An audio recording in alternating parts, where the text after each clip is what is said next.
Life at Bath Spa University is pretty unique. As university campuses go, Bath Spa is quite small.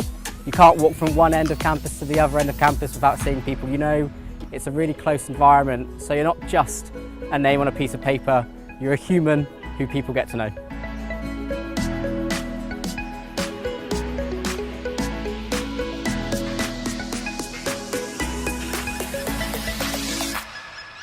I wanted to see the accommodation kind of tour around the campus, and then mostly the talks about kind of my specific course that I'd be going out for. Really helpful, really friendly, kind of had lots of time for questions, so if I had anything that they didn't quite cover, yeah, 100% got everything I needed to know.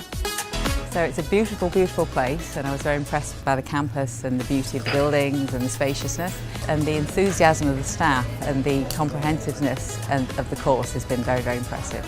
So now I'm really enjoying the day.